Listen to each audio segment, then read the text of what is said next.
भी नबी पाक ने शहीद कहा और जनाब उमर को भी रसूलुल्लाह ने खुद शहीद फरमाया। फरमाया शहीद है, खुद फरमाया अपनी जुबान से कि ये शहीद है, खुद मेरा उमर शहीद है। तो उनके नाम की देग नहीं पकनी चाहिए, उस तरफ नहीं हमारी तवज्जो होनी चाहिए। और अहले बैत नबी, ये बात मैं पहले भी करता हूं, आज फिर करना जरूरी समझता हूं। अहले बैत का प्यार, सुन लो कान खोल के, अहले बैत का प्यार अगर हमें किसी ने सिखाया है तो सैयदना उमर फारूक ने सिखाया है। अहले बैत नबुव्वत की मोहब्बत अगर किसी ने सिखाई है तो किसने सिखाई है? बोल के बताइए। हजरत उमर ने। अहले बैत का प्यार हमें हजरत उमर ने बोल करके सिखाया है। भाई याद रखें,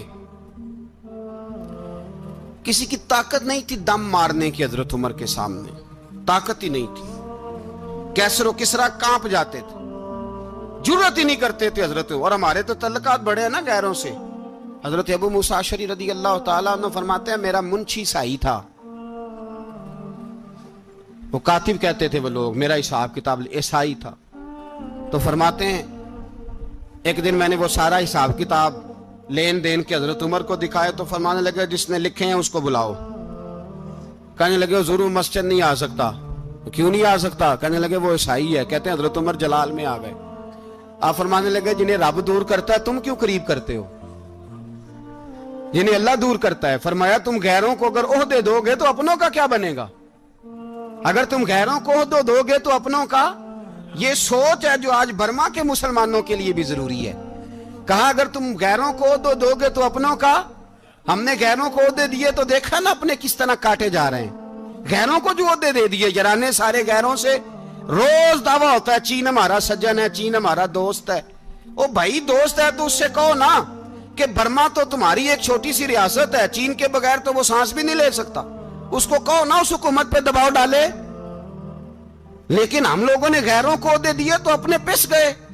हजरत उमर कहते थे जिम्मी का हम अदब करेंगे, जिम्मी काफर का हम, ऐसा काफर जो मुसलमान रियासत को कबूल करे, बदअमनी ना फैलाए। एक आदमी को आपने देखा आंखों से नाबीना है और भीख मांग रहा है, तो हजरत उमर को नजर आ गया। फरमाया कौन हो? उसने कहा मैं यहूदी हूं। फरमाया भीख क्यों मांगते हो? कहा जब तक तंदुरुस्त था मुसलमानों को जजिया देता था, बूढ़ा हो गया हूं क्या करूं? हजरत उमर ने घोड़े की पुश्त पे बिठाया, काफिर को घोड़े की पुश्त पे बिठाया और बिठा के मदीने लाए। हजरत अली शेर खुदा वजीर खजाना थे। फरमाया अली इसका वजीफा जारी करो। कहा ये कौन है? फरमाया ये यहूदी है, लेकिन ये हमें जजिया देता रहा, बूढ़ा हो गया बेचारा, भीख मांगने पे मजबूर है, हमारी हुकूमत के अंदर रहता है, इसका पूरा पूरा वजीफा जितना खर्चा उतना वजीफा लगाओ। हजरत अली कहते हैं मैं वजीफा लगा रहा था और वो मेरे नबी का कलमा पढ़ रहा था, वो रसूलुल्लाह का कलमा पढ़ रहा था।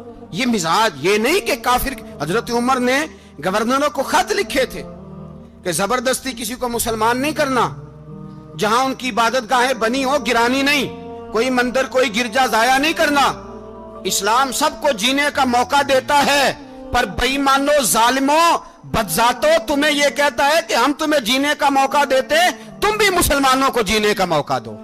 ये जहां बसते हैं जहां रहते हैं इन्हें वहां जीने का मौका दो, इन्हें भी अल्लाह अकबर कहने का मौका दो, इन्हें भी कुरान पढ़ने का मौका दो, इन्हें भी रसूलुल्लाह पर दुरूद पढ़ने का मौका दो।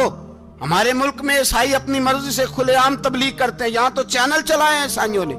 किसी मजहबी जमात ने कभी जुलूस निकाला है कि ईसाइयों का चैनल बंद करो? बोले निकला है कि नहीं निकला? कितने जुल्म की बात है।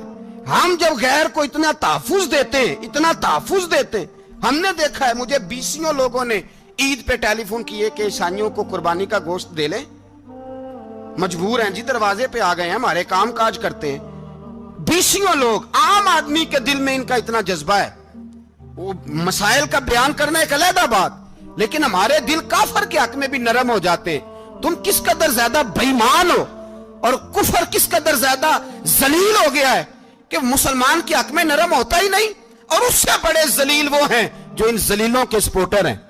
वो किसी अरब मुल्क के हुक्मरान हो या किसी और जगह के, वो बड़े जलील है जो इन जलीलों के सपोर्टर हैं, जो बर्मा की बच्चियों के कत्ल पर अपनी हुकूमतें चमका रहे हैं। ने शर्म नहीं आती, इस कदर मुसलमान तड़पा है, लेकिन उन बेगैरतों को जरा होश नहीं आई। और ये उनके कमाश, उनके दलाल जो हर जगह उनकी सपोर्ट करके अपनी हुकूमतें कायम करते हैं, बेईमानों को पता नहीं کہ کب ان پر اللہ کا عذاب اترے گا اور کس طرح ان کے پرخشے اڑیں گے. تمہیں اپنی ذلت اور رسوائی نظر نہیں آ رہی کہ زمین کس طرح تمہارے لیے تنگ ہو گئی ہے؟ اس سے زیادہ اور تمہاری رسوائی کیا ہوگی؟ ڈرو اللہ سے. اور یہ تو دنیا کا عذاب ہے. ان بطش ربک لشدید. میرا رب کہتا ہے قیامت تو قائم ہونے دے.